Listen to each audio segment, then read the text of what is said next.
48 shopping days till Christmas. Good day, everybody. Good morning, good afternoon, good evening, depending on when you're watching this. We're going to cover three things today. We're going to cover real estate out here in Santa Clarita Valley, around Los Angeles, Southern California, give you some numbers there. Then I'm going to get into what's happening on that fat loss fasting training area, because we see some of these GLP-1 medicines, these different types out there that have been responsible for a lot of people dropping a ton of weight. They're going to be looking at potentially reducing these via the current administration. As far as price goes, question could be, should you be doing that? And then, of course, finally, we're going to talk about artificial intelligence, what's happening in the business and consumer world. Also, we're getting closer to Christmas, so it's something I think to be watched out for with regard to your kids and little people that are going to be getting these fancy toys that are going to have some kind of AI built into them. It's not just, Sally is hungry and Sally needs her diaper changed. It's a lot more than that. So we should talk about it. All right. So in Santa Clarita now, 649 current active listings on the market for sale. This is as of right now, the 7th of November, 7:27 a.m. when I'm recording this.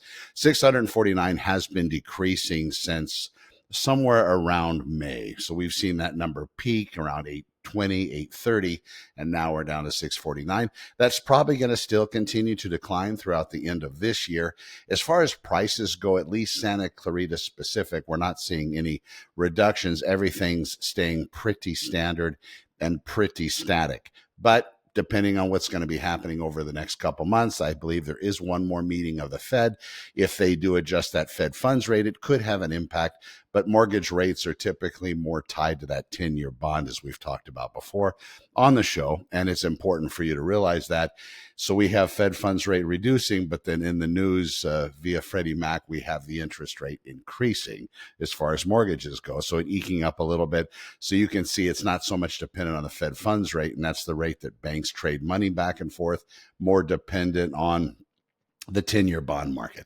So if there's more trust and loyalty in the 10-year bond, more people are purchasing it, then we have reductions in interest rates. If they went and they tackled in that Fed funds rate and really reduced it, I'm sure it would change quite a bit. As far as buyers go, for overall Los Angeles County and Southern California, on average, it seems like their affordability has increased and they're able to actually buy more of a house now. 17% up from 12 of California people out there can actually afford that median list price, about $890,000. And that's reported as of Q3. So you get a little bit more affordability gains depending on the area. The more close your city happens to be to a major metropolitan area like Los Angeles, San Francisco, San Diego, then those prices are going to hold pretty solid.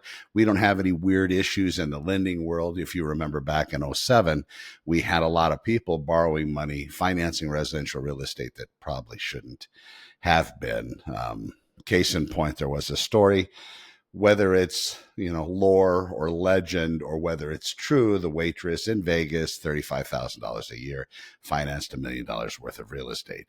Should you have been? Can you afford that payment? Maybe she was hopeful that her wages would increase, or maybe she was kind of an entrepreneur in the making, going to be doing something else. Hopefully, her wages growing into being able to afford that house. Didn't happen. So anyway, that wasn't the reason the market tumbled, but that was an example of some people getting loans out there that probably shouldn't have. So that's where Santa Clarita is currently. I'll give you the 7-day numbers real quick. We have 8 coming soon, 66 new listings, 83 properties have had their prices changed this past week. We have 22 properties back on the market, 28 active under contract. These are properties going into escrow. 42 pending, 49 closed this last week. We have a bit of an offset. We have 66 that actually are listed for sale, 49 closed. So that's better than we have been seeing. Typically, the closing number has been more than the new listing numbers, but we see that uptick a little bit. 27 expired, 12 canceled, 22 been put on hold, 5 have been withdrawn from the market. One thing to look at if you're considering selling is getting a net sheet. You want to find out exactly where those charges are going to be, what you're going to be paying to escrow. There's a lot of other fees built into the sales process besides your agent's commission. You can find out that information by going to honorsold.com. Honor, like Connor with honor. Honorsold.com. You'll be able to see that. All right, enough of a plug. Fat loss, fasting, and training. So right now we do see that the government installed is talking about reducing the prices of these different GLP-1 medicines. And these actually work with your body and they reduce weight. It's important to understand that maybe you don't want to lose weight. Maybe fat is more your target. I cannot get clear ideas whether or not these actually start attacking fat, because basically what they do, from what I understand, I'm not a doctor or have any kind of credential. I did torch off a bunch of fat at one point and I've been holding kind of steady. Up and down, you know how that goes. That just seems to be the way that people eat. Unless you could really change those habits, it's going to be cyclic for you. But wiping a lot of this off, I did it by fasting, but I was also lifting weights during the time. And I believe that helped maintain my muscle. The question, the one that I can't get answered, maybe you can answer in the comments, maybe you know somebody, is this in fact an issue when you start taking these types of medicines, these GLP-1 types? Are you actually, is it eating at your muscle? Is it going to be ripping and chewing on your muscle because they solve the hunger problem? You're not hungry, so you're not eating. And is that the same as fasting? And then more questions. If you fast in a total abstinence of food, the studies that I've seen, your metabolism actually goes up. Remember, they used to tell us, oh my God, if you quit eating, your metabolism goes down, you're going to end up dying of starvation. If you have enough fat on your system, that doesn't seem to be the case. In addition, it seems like metabolism goes up when you don't eat anything. But with these medicines, maybe you're not eating a lot, but maybe you're eating just enough to not truly be fasting. And when you eat a caloric intake of whatever that number is, and I'm not sure what it is, but some people give the 500. If you're under 500 calories a day, and I've read these different studies, your body thinks it's fasting. Of course, true fasting would be no calories at all. So your digestive system, everything shuts down for a particular period of time, how long you're going to fast. But let's just say that's the magic number. And a GLP-1, maybe you're not eating 500, but through habit. Not that you're hungry. That's a big problem with people that eat too much.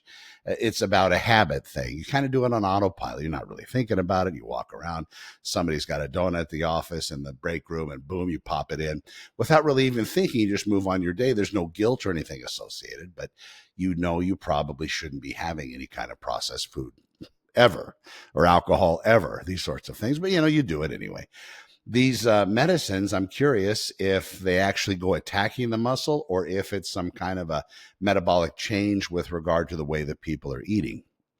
When you reduce your calories enough, the body ends up reducing the metabolism. And it can be recovered from, but it takes a while. And the body's pretty quick. The body is going to make that adjustment, in short order when you eat, a few days in a row of having, super restricted calories. And I think that's a problem. I don't know if that is an issue for the muscle loss, but there are a lot of people, and they have that, do they call it Ozempic face? I don't know what they call it, but they have this gaunt look, this GLP-1 look where it just looks like, they don't look great. But if you're, 400 pounds, 300 pounds or whatever, and you're super fat, you're obese, you have, I think, a lot of other issues to be concerned about. The thing that you might want to inquire about is if you do lift weights, maybe you don't now, maybe you should start. But if you're lifting weights a little bit, is that going to be enough to maintain the muscle or at least keep it from being cannibalized if that medicine does cannibalize it? Check into these before you do it. But if you've tried everything else, maybe this is that solution you're looking for. I know I've talked to doctors before regarding these types of medicines, and it looks like the best thing since sliced bread. Is it going to actually do more damage than good? I don't know. For a long time, if you remember the historical record of smoking, it wasn't bad. They didn't attribute it to cancer till they attributed it to cancer. So we'll have to see what this is. Not that this is anything similar, but again, I remember growing up as a kid, fat was the problem. Fat is what made everybody fat. That's what the general rule was. And my mom always had been trying to lose 20, 30 pounds. So when I was a kid, 7, 8, 9, 10 years old, she had all the high sugar, high carb, zero fat foods. And we were using vegetable oil, Crisco. What was the other thing?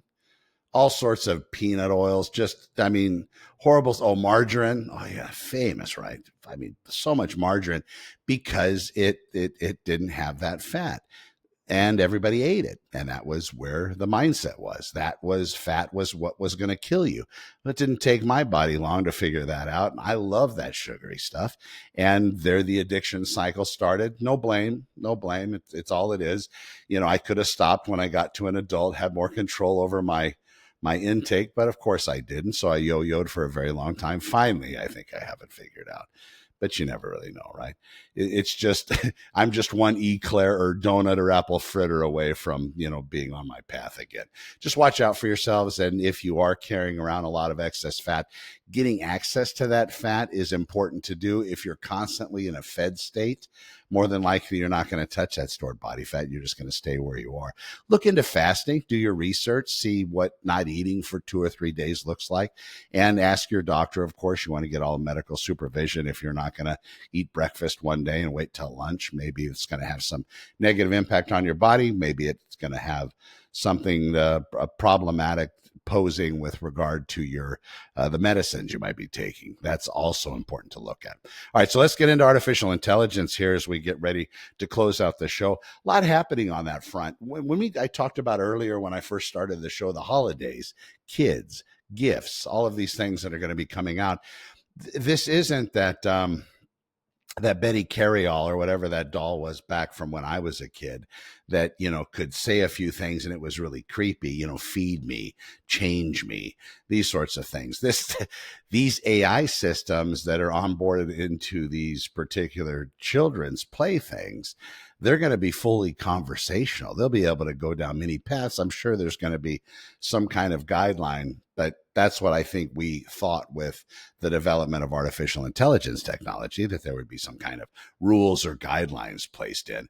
Seems like they have carte blanche to be able to fill out and do whatever they need to do to be able to be first in that space before any other country. So there are very few rules, if any, from what I understand, that have been implemented to control the development and the build out of these different systems. So scale that down just a little bit and throw something like that kind of an AI architecture into a doll or some other thing that a kid's going to get. You have to watch out for those conversations. Also, kids are downloading, if they have smartphones, 10, 11, 12, 13, they have their phones because their parents want to keep in touch. They've downloaded some kind of an app, GPT, or one of these different large language models onto their phone. They're having conversations with these. You can see the news. There's not intentional, I wouldn't think, but you have alignment problems. If you push some of these systems enough, they're going to start giving you things that you probably shouldn't be hearing, especially if you're a mentally susceptible, 11, 12, and 13-year-old. Maybe they don't need to be exposed to that.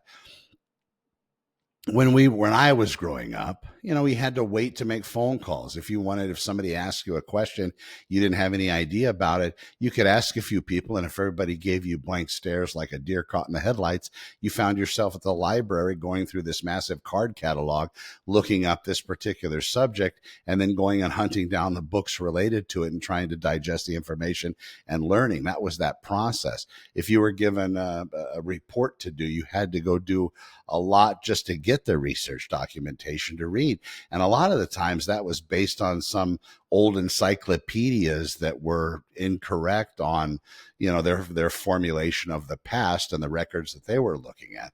I believe the Bible uncovered a lot of things that some of the major encyclopedias from back in the day were incorrect with. Now it's not that difficult. Now you can go get information, at your fingertips on your smartphone. Our smartphones, run circles around the computers that were on one of the original lunar landing computer that was put into place. Blows my mind. Anyway, so if your kids are going to be getting these toys, they're going to be gifts from, grandma, grandpa, best thing since sliced bread. You might want to look into it a little bit and make sure they're not getting something that's going to create a lot of problems for them, develop some kind of, I mean, kids are susceptible, right? They absorb things very readily, very quickly, and they're very fast learning. But whenever you go out, do what I do, look like you're just an observer on the planet, nobody can see you, and watch how people act. And a lot of kids are with their devices. I try to get away from that. So not only do I try to food fast, I try to take a device fast. I try to stay away from it. But anyway, to each his own. Just be careful out there. There's a lot changing in the world. AI is going to be at that worst point right now. It's not going to be any worse than it is right now. Continually getting better. Some of the other things that people throw together out there, and I'll give you this as well. AI in business, AI in your business. Yes, it's perfect and it helps. I'm not talking about giving a full AI automation to it, but one of the things that I've been able to do is, like, let's say, using artificial intelligence to help with review management, where if you have a Google My Business page or a Bing Local Business page, you can actually have your brand or your whatever it is you sell or whatever service you provide, you can actually have those reviews built into it. So I show people how to do that. A lot of other things. You can check out Santa Clarita artificialintelligence.com for that. All right, watch out for yourselves. Be safe. Today's the 7th of November. It wasn't there the 5th of November? Was it the 7th? That movie, V for Vendetta, the 5th of November, the rhyme. Anyway, all right, I must have missed it by 2 days. We'll see you in the next one. Thanks for watching. Be well.